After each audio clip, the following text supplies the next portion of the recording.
Hi everyone, Callum here from FSElite, and I'm joined with Stephen from Dovetail Games, executive producer of Flight Sim World. Hi Stephen. Hello. How are you doing? For having me on the show. I'm quite happy to talk Flight Sim World and take a moment out from work. It's a nice distraction, to be perfectly honest. And it's nice to actually be outside. It is. I know. I can see a really dark cloud looming over us, but I'm sure that will just pass by. It never rains in England, so we should be fine. Yeah, well if it does, we're going to be sat here, dripping wet, Pouring down. still trying to talk about Flight Sim World and stuff. So the last time we spoke was in Connecticut, over Flight Sim Con. Yeah. And we just said how long ago. Yeah, it makes it sound like some kind of international travellers, doesn't it? Last time we talked. Yeah, it feels like at least 6 months ago, but it was only 3 months ago. It feels like so much has happened in that intervening time. We're out there talking about Flight Sim World. We've done a bunch of things since then. It's been 100 miles an hour in development and the world of Flight Sim. And that's all good, and I think it's been positive so far. So, yeah, more of that, please. Definitely. So just thinking of Flight Sim Con and stuff, so you were there to kind of show off Flight Sim World after it's been out just for a couple of months at that point. So what kind of reception and feedback were you getting from the community at the time? At the time of the show, I always go to those things thinking, what kind of reception are we going to get? Is it all going to be negative or positive, or people saying one thing to me and it's saying something else in the community and the forums? But actually, it was overwhelmingly positive. I think not because people want to see Dovetail or Flight Sim World necessarily succeed and dominate the space, but they were listening to our approach, and I think the mere fact that we could turn up at those shows and talk to people one-to-one about what's in our mind, why we're doing things, that allayed a lot of the concerns that I think had been generated amongst the community. Dovetail weren't trying to come into the space and just dominate overnight and turn it into a dirty business. We're trying to make a fantastic flight sim platform, and we know there's a lot to be done, and we've got a particular idea about how we go about achieving success. And I think success for our business is making a very popular flight sim. So at the end of the day, everybody wins, and once they can hear that and quiz me on it at those kind of events, then I think people start to believe us. We're not out to lie. We are genuine. We are honest. We care about what we're doing, and I think ever since then we've been trying to follow up on that and deliver. So I think for me, because Flight Sim Con was the first time I really experienced Flight Sim World, and it was really amazing to kind of speak to yourself and to Amy and to the rest of the team about the direction you guys are taking, because when it first came out, if I'm honest, I didn't know exactly kind of what the goal was. Of course, yeah. And it really did help. Firstly, trying the sim, and secondly, speaking to the people who are making it about the direction. And I really enjoyed the panel that you guys also did as well, because I think because you were asked some pretty tough questions. Yeah. But we were thrown in the bear pit, and it's every sin for themselves. And I thought that was a relatively good picture of where the flight sim space is at the moment. That event could have gone on for hours more, and that session could have gone on for a lot longer. And it was nice to meet people after that as well, once it finished and started to disband, and people can come up and offer you their own opinion on what you're doing right and what you may be doing wrong. It's good. It's good to talk to people on the ground about something that I think we all love and want to see succeed. Definitely, and I can resonate with that, because I wrote a really long article about kind of what I feel as Flight Sim World is going towards, and it put my mind at rest. Actually, we've got a platform that is just going to constantly develop, and again, coming to the studio today and seeing the team work feverishly on kind of different elements of the sim, you start to see it come together, and I think the community have appreciated that over the last big updates that you guys have done.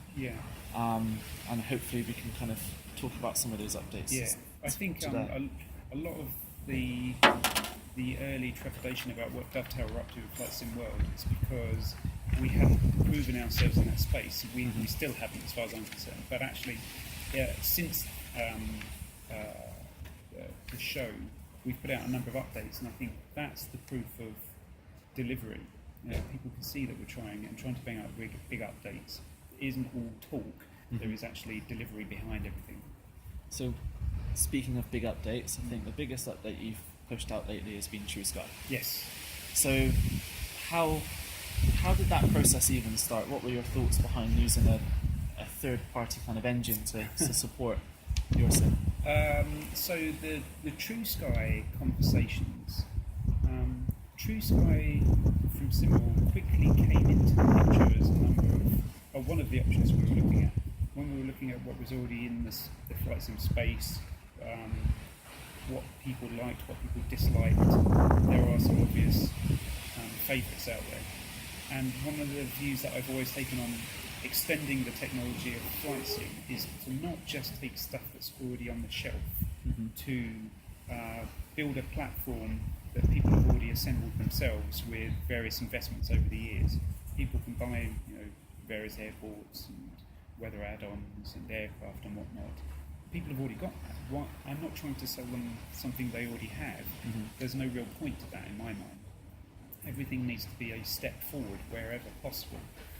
There's some areas where we still need to achieve a reasonable standard, and there's some areas where we're trying to fly the flag and lead a new way. And we thought that the risk of new technology was worth it, simply because we wanted to make a leap over what was already there. Yeah.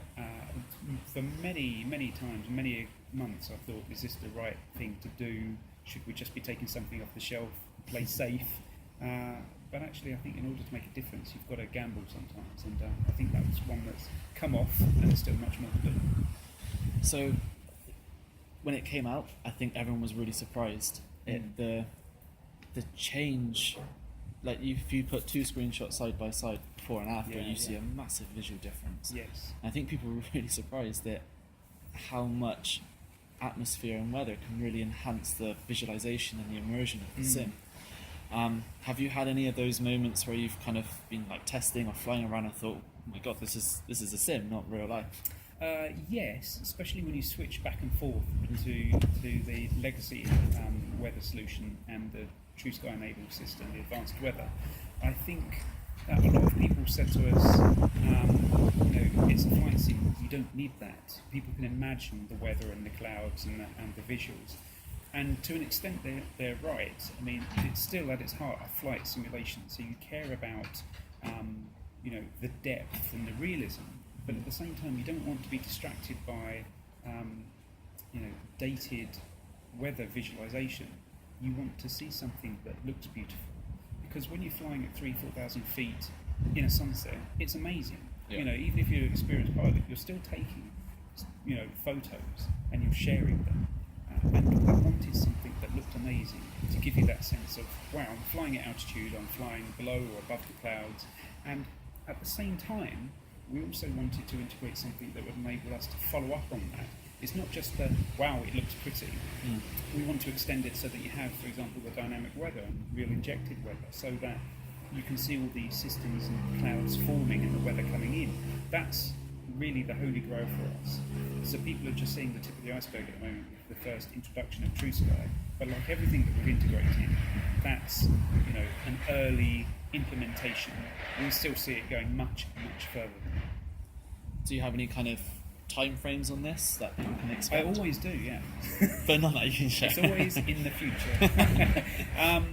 Look, what we try to do with a small team is punch above our weight. So there are a number of things that we're continually working on that I think we try to give the opportunity for the team and the features to breathe and come to life on their own time frame, so that we don't stick a flag in the sand too early and say on the December 15th you're going to have this and this. If it's not quite ready, we didn't want to roll it out. Yeah. Now, early access gives us the opportunity to play around with these things and introduce the community to some of our technology, so that we can get some feedback, which is always massively useful. But at the same time, because we've got several strands of development going on in the engine, sometimes things arrive at platform sooner rather than later, and we pick and choose those. So we don't roll out a massive roadmap at the moment until we're more confident on what we can deliver. But we are talking about dynamic weather. we do have that in our plans. It's something I want to get to, and when we do deliver it, I think the True Sky implementation in Flight Sim World will just go up another level. Yeah. And again, that's going to bring in more people to experience the sim, because I think, you know, the change in kind of the reviews and stuff on Steam have changed significantly over the last couple of weeks because of all these updates, and again, you've proven yourself to... I think so. I think the negative voices, for the most part, tired themselves out early on, and you know, in terms of review score, we took a battering early on, and to some extent, I'm not massively surprised, because we're the kind of the new kids on the block, and everybody wonders what we're up to at the very beginning, and lots of people like the established space with the established simulators that they've had for ages. That's fine. We've come in and disrupted it all. There was a bit of negativity around that, and we said a bunch of things. We've tried to keep delivering on it, and I think people have started to appreciate that. Yeah. And now, you know, maybe we're slowly opening that door, and people are starting to accept us. We know we've got a lot more to do. That's fine. Good. So, is there anything you can tell us about what we can expect in the next couple of weeks in terms of updates? Yes, I mean, what we're trying to do is, one, bring third parties into this space, because I've always said, more recently with the Arrow Just Flight, that bringing third parties into Flight Sim World, I think, is crucial to its uptake and its popularity in the flight sim space, because, as I've mentioned, we're a small team, we can't deliver on everything. We're not trying to make it an entirely closed shop. And the guys that can spend an eternity on an aircraft or an airport or a tool for Flight Sim World are the guys that are really important to us, because it's a labour of love for them, kind of particular piece of content. So we're trying to bring those people into the space so that we can deliver more experiences, so that Flight Sim World can expand massively in the kind of experiences it's able to offer. At the moment, it's, you know, a pretty looking new flight sim with one aircraft add-on. And as you well know, everybody's got the kind of experience they want to create. A lot of people call for airliners, or some people call for helicopters. There's things that we need to bring into the space, so we're proactively working on the SDK and trying to bring the third parties together so they can deliver in FSW. And at the same time, we want to update the technology so that it looks ever better. Yeah. One thing I want to impress upon people is that even when we have delivered a feature or a new engine update so that, you know, True Sky looks better, we get rid of the whirly clouds for some people, we don't just leave it there and move on to something else entirely. These things need to keep progressing. So what we've done since True Sky is just try to embed in the technology and get to some of the more core issues, like the aircraft not looking quite as beautiful as they should do, the lighting not looking quite as right as it should, and we're trying to address those things at the moment. So we've given ourselves some breathing space to take it up another level so it's even more polished, and at the same time I think you'll see more third parties come in very shortly to deliver new opportunities and experiences. So is this to say then, at the moment where Flight Sim World stands, it's in a good place for developers to start thinking of developing for you guys? Yes, there's a number of people developing for FSW. You know, some of them keep it under wraps. They've still got more work to do. We have limited capacity to help all of them, and we're just trying to establish the platform and the SDK so that, you know, imminently we can roll these tools out and people can develop to their heart's content. And I think there's always a pressure to deliver these things tomorrow, but we're still very new. We've been in the space for a very short period of time, and we're trying to do things properly without huge shortcuts that cause us a problem, you know, a year, 2 years from now. Excellent. Good. I think you've touched upon, you know, so we had a few user questions, and, you know, everyone's asking when's the jetliners coming and stuff. I think you've touched upon that. My answer to it is always as soon as possible. Yeah. So we're not creating the airliners ourselves. We're encouraging people to create them. But of course they're the most complex type of aircraft, and they need time to get up to speed with the new technology and to divert their resources to this. Some people have already started, others will come in over time. If I had my way, it would all be done overnight, because I can see the demand for them. But those things will come. Excellent. Cannot wait to try an Airbus flying through true sky clouds. It would be so cool. We talk about that all the time internally. Yeah. Yeah, descending through the cloud layer and then the airport's just in front of you. That's brilliant. But we put Flight Sim World out with GA aircraft and put it into early access to get it into the hands of people. We think the future for us, the profitable future when everybody is really happy with Flight Sim World is to come. But it's great having feedback from people now. I know they want airliners, we will give them. Yeah. I think people know that. That's just the community. We like to have things as soon as we can. So Of course. we're looking forward to it regardless. So we had a few other user questions as well. So one was focusing on autogen and land class. So I imagine they're referring to what some of the competing sim platforms do in terms of how they render their autogen. Is that something you might be looking at towards in the future? Absolutely, yeah. A bunch of us in the team are massive Flight Sim fans as well, and there isn't anything that we don't look at with a critical eye. We kind of look at what some of the other flight sims are doing, but we've never really considered ourselves to be competition or in exactly the same space, and that's because we're always trying to look further afield, not just get up to speed with what people are doing today. We want to leapfrog people, but we do look at the terrain, and we do look at the autogen, and we do look at the performance of those things, and we do appreciate that we need to rework them in order to leapfrog what is there currently. I want to get rid of the micro stutters. I want the autogen to be that much prettier. I want it to work with the new lighting and rendering engine. I want it to be drawn further. All of those things are going to take time. They are in our roadmap, and we are going to address them. I don't really want to deliver tiny updates to it. I think there's a massive re-engineering job in the heart of all of that needs to take place first. If we don't do that, then I think we'll make tiny micro steps forwards, and actually we need to replace this component with something new in order to jump forward. And I guess with that as well, I mean, you want that impact of, oh wow, this looks amazing, similar to kind of how you had with True Sky. You didn't just update the clouds and then the sky, you kind of took it all and delivered it all straight away. Yeah, wherever possible, that's always what we want to do.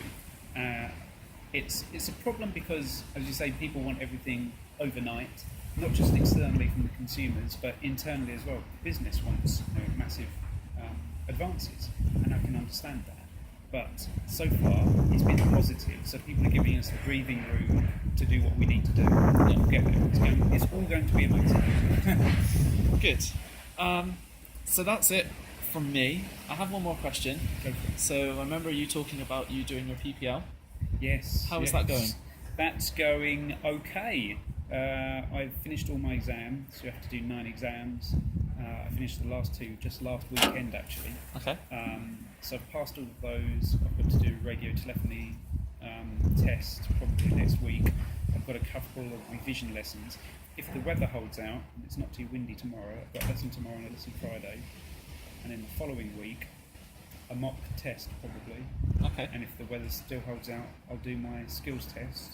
And if for some bizarre reason they approve me in that, I'm done. And then I go on holiday, I'll apply for my licence, and hopefully I'll be properly qualified with a paper licence in hand when I get back. Well, congratulations. Thank you very much. Yeah. So I remember you talking about it, and I can't imagine it's an easy process. It's difficult to juggle the demands of learning again at my age when you've got a full-time job. So it feels like you've gone back to school and you've got incredible amounts of homework. It was only just I had the last exams on Saturday, so on Friday evening I was just trying to swat up on the books quickly. I thought I couldn't do it. Threw the books across the room. This is just not going to happen in time. I'll have to cancel the thing. But I passed them the next day. It was fine. And all of the knowledge gained in the PPL is proving invaluable in understanding the intricacies of the flight sim space. So, for example, Just with their Arrow put together a fantastic manual. The guys are all massively into aviation, and you can see that in all the documentation they put together. Finally now I feel as though I can read all of that, including all the performance tables, and understand the aircraft in a way that I couldn't have previously. So the knowledge is invaluable, but at the same time, it's an amazing experience. So it never looked quite as beautiful as True Sky out there in England. But, Excellent. Well, thank you very much for taking the time to talk to me, and thank you for inviting me to the office as well. So don't forget, you can buy Flight Sim World on Steam now, and just make sure you check out FSElite for all the latest updates. Thank you, and bye-bye.